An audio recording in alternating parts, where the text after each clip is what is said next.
We're going back into Ruth chapter 3. We're going to repeat some of the reading from earlier and then go into chapter 4 and bring it all to a conclusion. So we'll go from verse 8 of chapter 3. And it happened in the middle of the night that the man, that's Boaz, was startled and bent forward, and behold, a woman was lying at his feet. So he said, "Who are you?" And she said, "I am Ruth, your slave. Now spread your garment over your slave, for you are a redeemer." Then he said, "May you be blessed of the Lord, my daughter. You have shown your last kindness to be better than the first, by not going after young men, whether rich or poor. So now, my daughter, do not fear. I will do for you whatever you say, for all my people in the city know that you are a woman of excellence." Verse 13, "Remain this night, and when morning comes, if he, the other Redeemer, will redeem you, good, let him redeem you. But if he does not wish to redeem you, then I will redeem you, as the Lord lives. Lie down until morning." Verse 18, "Then Naomi said," this is to Ruth, "Wait, my daughter, until you see how the matter turns out. For the man will not rest until he has settled it today." Now Boaz went up to the gate and sat down there, and behold, the Redeemer of whom Boaz spoke was passing by. So he said, "Come over here, friend. Sit down here." And he came over and sat down. Then he took 10 men of the elders of the city and said, "Sit down here." So they sat down.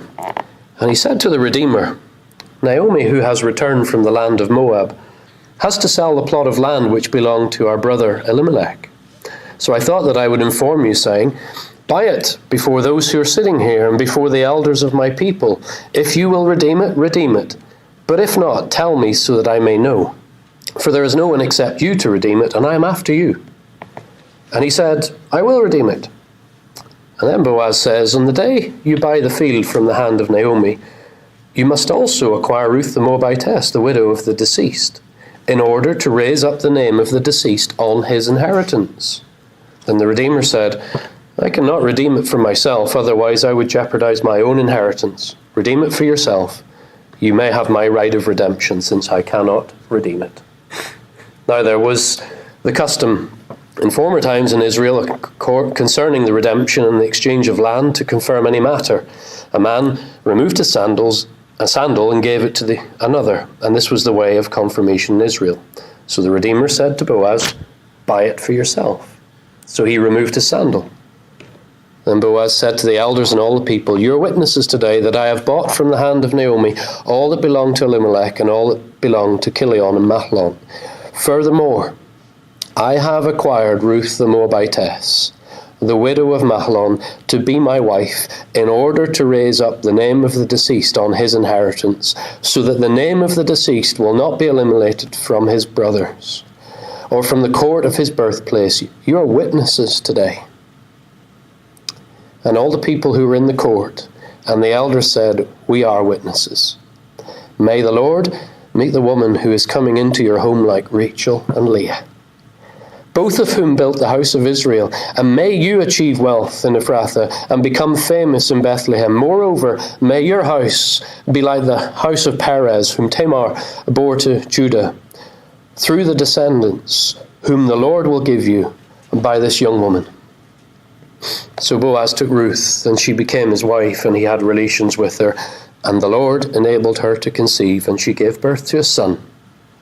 Then the women said to Naomi, "Blessed is the Lord who has not left you without a redeemer today, and may his name become famous in Israel. May he also be to you one who restores life and sustains your old age, for your daughter-in-law who loves you and is better to you than 7 sons has given birth to him." Then Naomi took the child and laid him in her lap and became his nurse. And the neighbor women gave him a name, saying, "A son has been born to Naomi." So they called him Obed.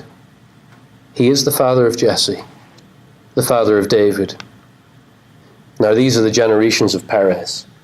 Perez fathered Hezron, Hezron fathered Ram, Ram fathered Aminadab, and Aminadab fathered Nahshon, and Nahshon fathered Salmon, Salmon fathered Boaz, and Boaz fathered Obed, and Obed fathered Jesse, and Jesse fathered David. And then you turn to the New Testament in Matthew chapter 1, and Matthew picks that right out. and puts it into his genealogy. Because he wants us to know that the Christ is the son of Abraham, the son of David, the ultimate Redeemer. It's quite a touching conclusion, isn't it? I sense some emotion as you're reading this declaration by Boaz as he's sitting there in the gate of the city. And he makes this grand statement in front of those who are gathered to listen about what he has done and what he is prepared to do, and his desire that in honouring what God has said, that then God will honour that and will raise up for the deceased offspring, so that the line that had come to a halt with the death of Mahlon and Chilion, that line, that bloodline would continue. It's selfless. Here we see a man who loves the Lord with all of his heart and soul and mind and strength, and he loves his neighbour, even the dead ones, as himself, if I can say it. And he says, I'm going to honour the Lord. Lord willing to raise up with Ruth those that will continue the bloodline on the land that is so precious in God's eyes, the inheritance that was given to Elimelech and handed down to him, and so on. It's a wonderful thing. But we started, have we not, back in the whatever the building was after the winnowing, and the uncovered feet. Maybe it was in the middle of the night, then he gets a bit of a chill, as sometimes you can do when your feet are uncovered in the bed. Maybe that's it, maybe it's not. And he's startled and he wakes up, oh, who are you? And Ruth has said, oh, spread your garment over me. Do you remember what Boaz had said to her on that first meeting? May you be blessed by Yahweh, and may your wages be full from him, under whose wings you have come to take refuge. And you see this sort of echo here as Ruth says, yes, I've come, and I've come that I might be under the protection of Yahweh. But for that to be worked out fully, will you step in, please? And will you put your garment? Will you come and be the protector? Because Naomi's told me that you're a redeemer. So you can help us in our predicament, in our poverty. And you can maintain the inheritance of this land for the family line. Boaz, you can do it. And he knew unmistakably also what Ruth was offering. Not in any sexual way or anything like that. He would recognize that she was offering herself, that she might be the means by which the bloodline would continue. Now this brings us back into the teachings of the Old Testament that are there in Deuteronomy about levirate marriage. It's not related to the Levites, it's just the name that's given to it, levirate, L-E-V-I-R-A-T-E, levirate marriage, which in those days, because of the land inheritance that had been given to the people and the bloodline that was required to pass on down through the sons, that they may maintain their inheritance, which was their possession given to them by God. They were tenants, really.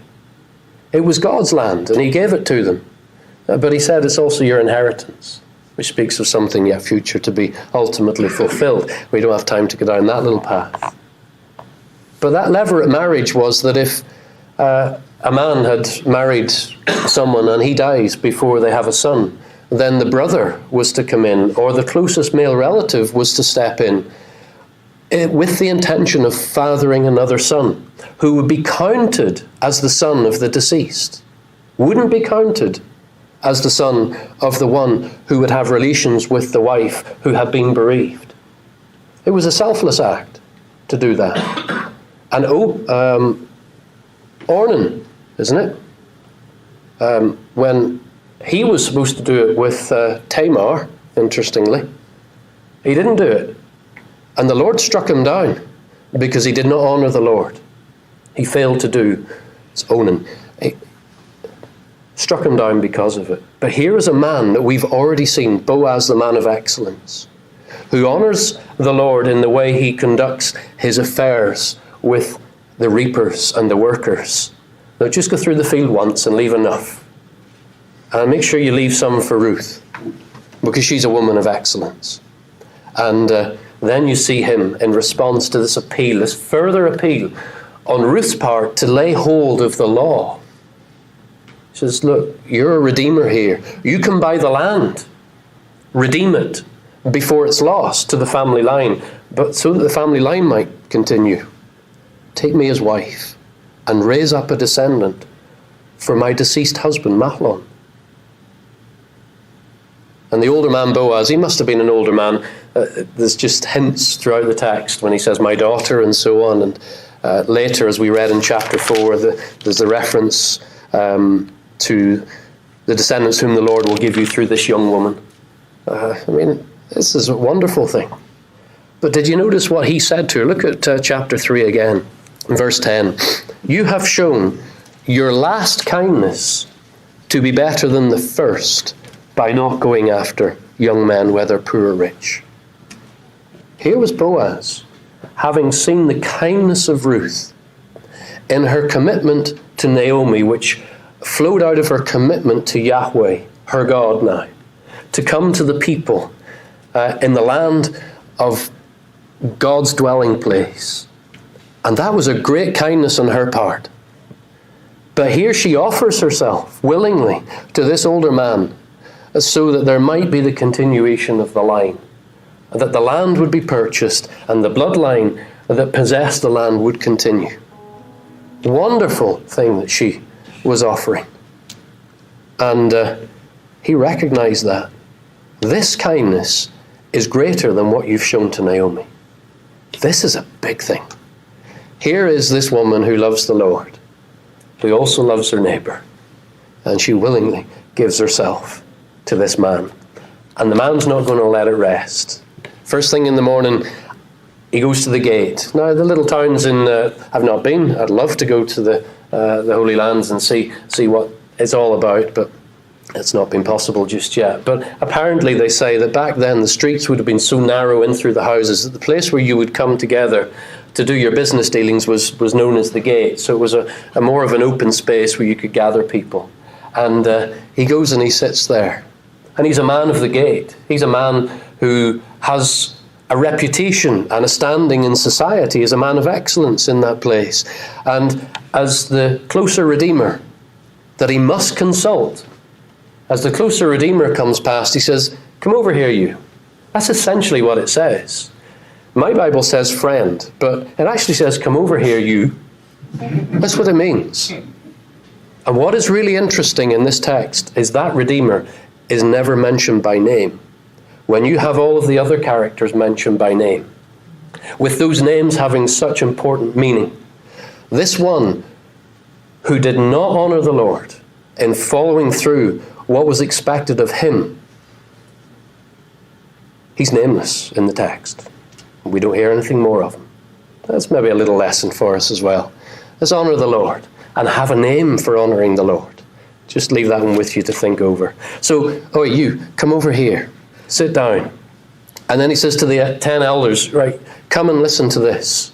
And the offer is put. Look, you're the closest Redeemer. Buy the land from Naomi, redeem it, because it was Elimelech's, and then it'll stay in our family line. And he says, yeah, I'm willing to do that. There's the opportunity for more land, for the inheritance, for his family, whatever that family looked like. But then Boaz, he's not being cute here at all. This is Boaz sticking strictly to the law. He says, but in order for this all to count, you must also take Ruth the Moabitess. As if we hadn't got that enough in here. Ruth the Moabitess, Ruth the Moabitess, Ruth the Moabitess. This one, you must take her as a wife. Okay. I can't do that. That's going to jeopardize my inheritance. There is a selfishness that comes in with this nameless one who didn't honor the Lord with his obedience in this moment. Might have been the case that he would have taken Ruth, and if they'd had a son, then that would have been fine, and he would have been counted as Mahlon's child. But had there been other offspring, then it would have weakened the inheritance for his line and so on. It is difficult. It's a bit messy, the whole thing, to grab it all. But we're just given the facts. The guy says, no. If Ruth is a necessary part of this, it's not happening. And Boaz, you can imagine his heart skipping a beat, can't you? Right, get your sandal off and let's seal this one. Yeah? Because that's what they did, apparently.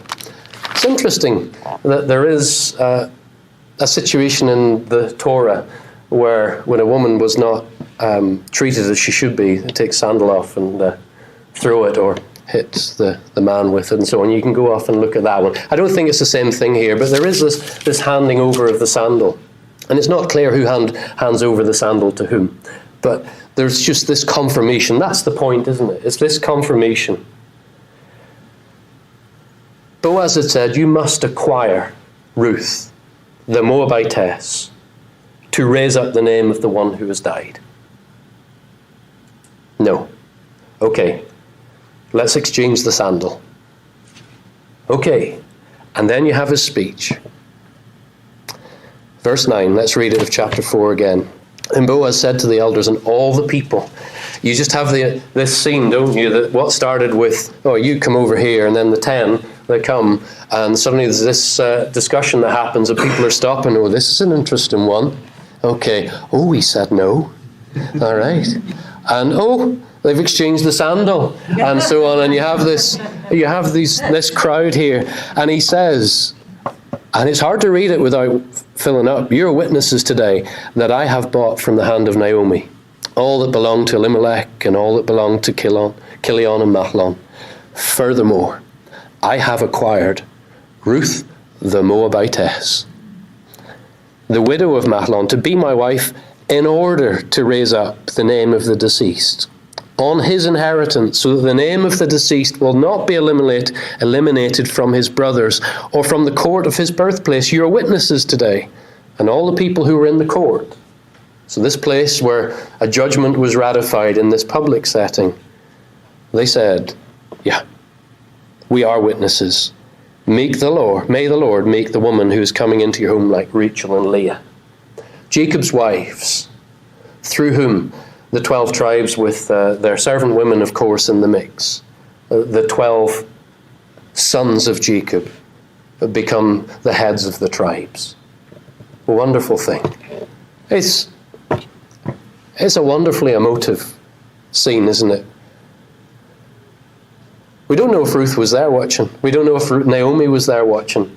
But we know that the outcome of this is verse 13. So Boaz took Ruth, the woman who had offered herself to him.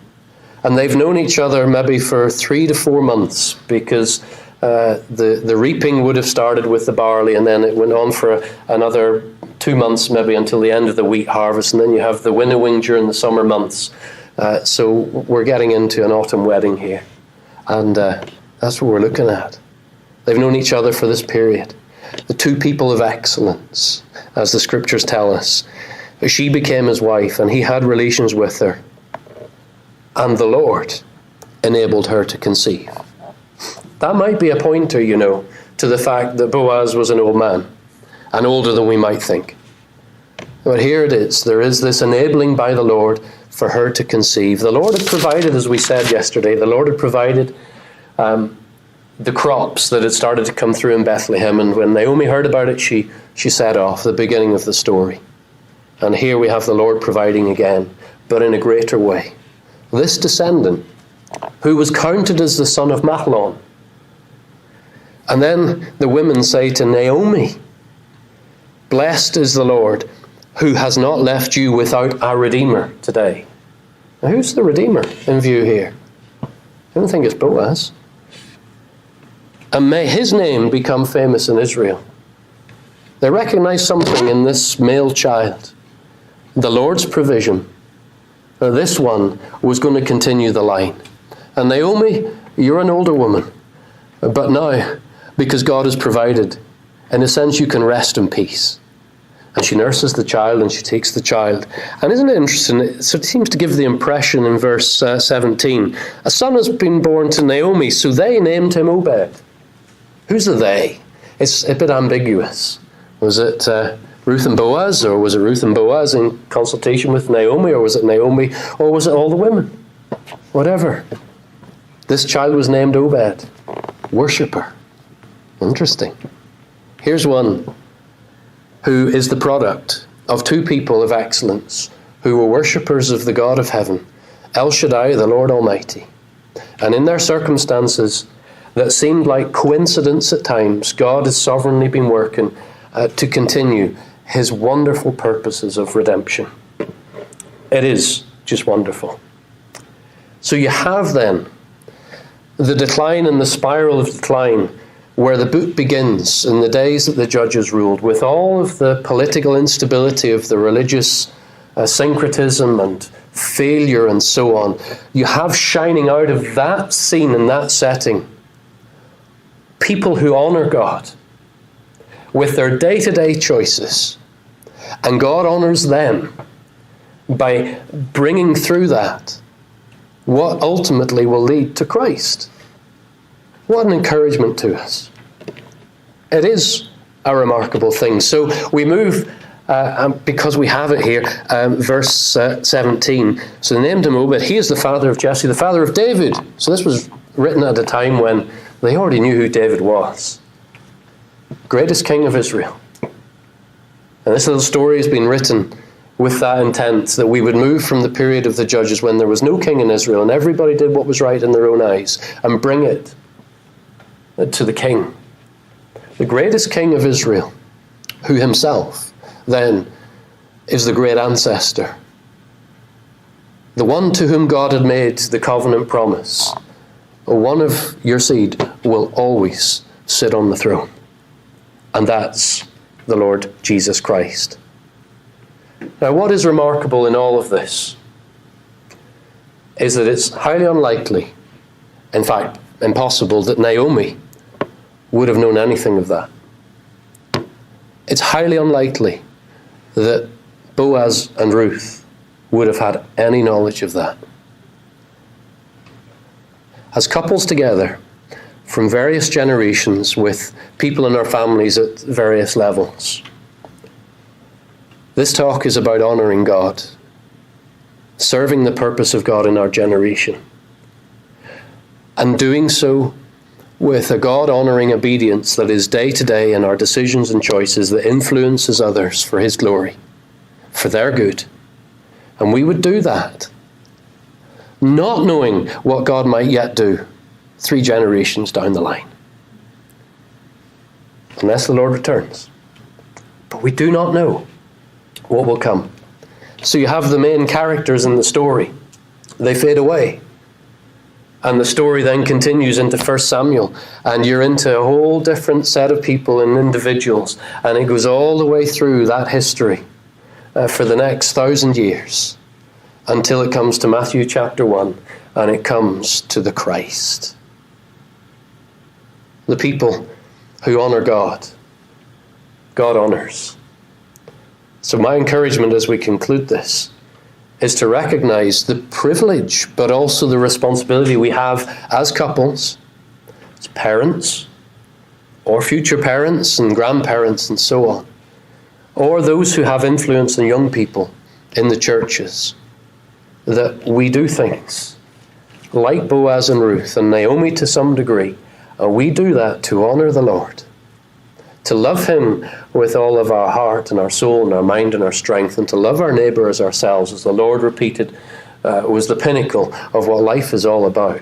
We do that so that we would know that God through that will continue his work. Doesn't that elevate life to the... This is life to the full, as the Lord said. It's wonderful. But we can't finish without going to Ephesians chapter 1.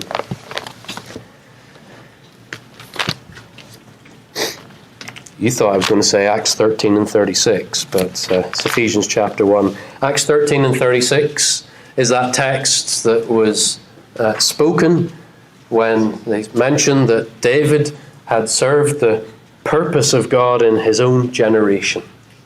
So the link is with David. And he was seen as the one who had served God in his generation. And we take that verse so often to ourselves. Let's serve the Lord in our generation, because that's the only time we can. We can only serve the Lord now in the place where he has put us. Let's not wait until we're in a better place or times are better. Let's serve the Lord now. Ephesians chapter 1. if you're there. I'll look at the end of verse 4 into verse 5.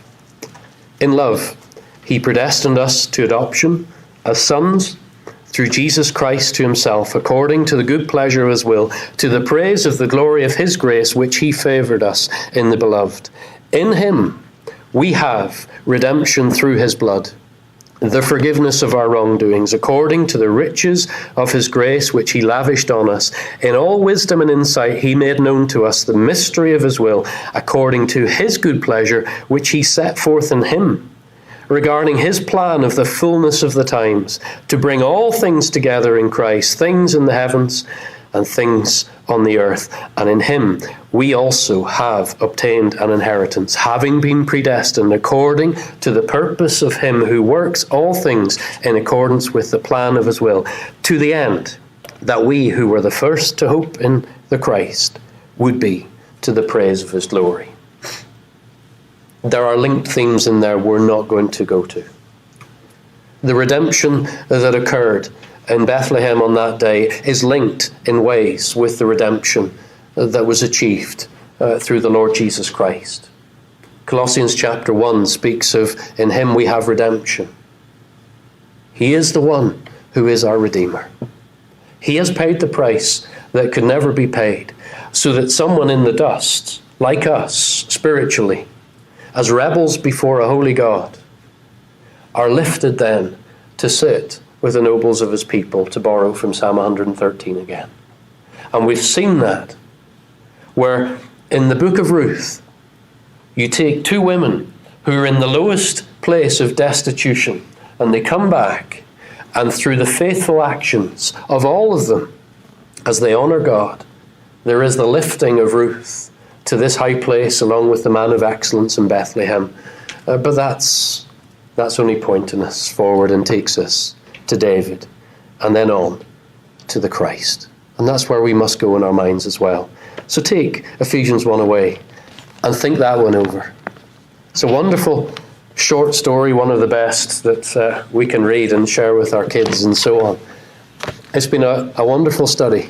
I've enjoyed it immensely over the last little while. I hope there's just been seeds of things to go away and consider more.